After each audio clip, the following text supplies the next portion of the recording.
Chapter 1 સાંજ સમે સામળિયો.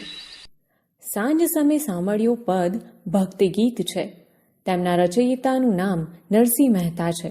તેમનો જન્મ આશરે 15મું શતકમાં ભાવનગર પાસેના તળાજા ગામમાં થયો હતો. તેઓ ગુજરાતી ભાષાના આદિકવિ તરીકે જાણીતા છે. હાર, હુંડી, મોસાળું વગેરે તેમના નોંધપાત્ર પદો છે. સાંજના સમયે ગાયોનું ધણ ગામ તરફ પાછું વળતું હોય એવા સમયે કૃષ્ણ વૃંદાવનથી આવતો હોય એ વર્ણનથી કાવ્યની શરૂઆત થાય છે. કાવ્ય.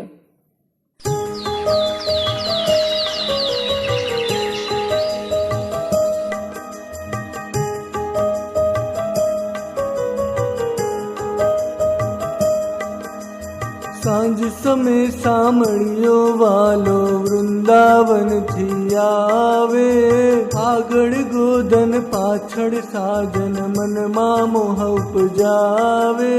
સાંજ સમે સામળિયો વાલો વૃંદાવનથી આવે.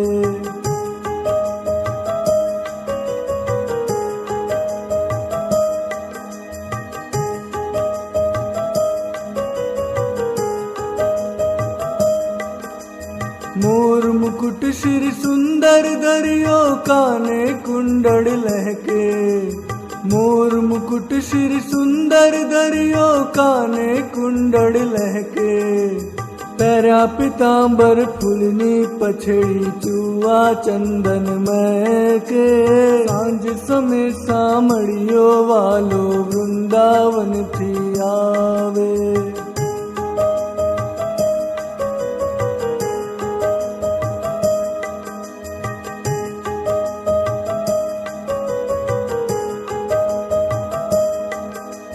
तारा मंडल में जम शशियर शोभे हे में जड़ी गहीरो.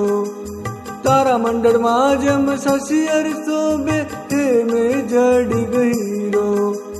तम गुवाड़ मां गिरधर शोभे हरिहर नो वीरो.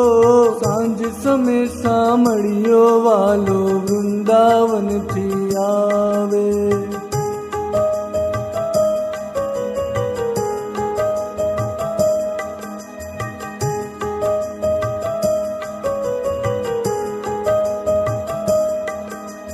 વાલાજીનું રૂપ હૃદયમાં વિસ્યું મનડુત ઘસ્યું મારું. વાલાજીનું રૂપ હૃદયમાં વિસ્યું મનડુત ઘસ્યું મારું.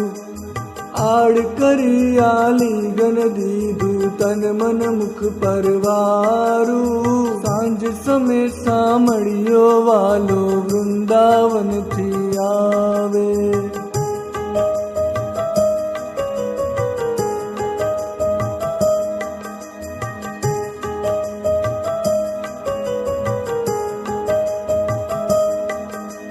વાલાજીનું રૂપમાં શુભકારી રસિયા વીણ કેમ રહીએ. વાલાજીનું રૂપમાં શુભકારી રસિયા વીણ કેમ રહીએ. નરસૈયા ચા સ્વામીની શોભા નિરખી નિરખી હરખીએ. સાંજ સમે સામળિયો વાલો વૃંદાવનથી આવે. સાંજ સમે સામળિયો વાલો વૃંદાવનથી આવે. સમજૂતી. પહેલી પંક્તિ. સાંજ સમે સામળિયો વાલો વૃંદાવનથી આવે, આગળ ગોધન પાછળ સાજન મનમાં મોહ ઉપજાવે. સાંજના સમયે વહાલો સામળિયો જ્યારે વૃંદાવનથી પાછો આવે છે ત્યારે આગળ ગોધણ અને પાછળ સાજન છે, એટલે કે ગોવાળ છે. આ દ્રશ્ય મનમાં મોહ ઉપજાવે એવું છે. બીજી પંક્તિ. મોર મુગુટશિર સુંદર ધર્યો કાને કુંડળ લહેકે. પહેર્યા પિતાંબર ફૂલની પછેડી ચૂઆ ચંદન મહેકે. આ પંક્તિમાં કવિ કહે છે શામળિયાએ સિર પર સુંદર મુગટ ધારણ કર્યો છે, કાનમાં કુંડળ ઝૂલી રહ્યા છે, પીળા પિતાંબર અને ફૂલની પછેડી શરીર પર ધારણ કર્યા છે, અને જે ફૂલની પછેડી છે એ ચૂઆ ચંદનથી મહેકે છે. ત્રીજી પંક્તિ. તારા મંડળમાં જેમ શશિયર શોભે હેમ જડેંગ હીરો, તેમ ગોવાળમાં ગિરધર શોભે હરિહરધરનો વીરો. આ પંક્તિમાં કહેવા માંગે છે કે તારામંડળમાં જેમ ચંદ્ર શોભે છે, સુવર્ણના અલંકારમાં જડેલો હીરો ઝળકે છે, એમ ગોવાળોની વચ્ચે ગિરધર શોભી રહ્યા છે. આ હરિહરધર એટલે કે બલરામના ભાઈ છે. ચોથી પંક્તિ. વાલાજીનું રૂપ હૃદયમાં વસ્યું, મંડળું તે ધસ્યું મારું, આડ કરી આ લિંગન દીધું તનમન મુખ પર વારું. આ ચોથી પંક્તિમાં કવિ કહે છે કે વાલાજીનું આ રૂપ હૃદયમાં વસી ગયું છે અને એમને મળવા મારું મન ઝડપથી દોડ્યું.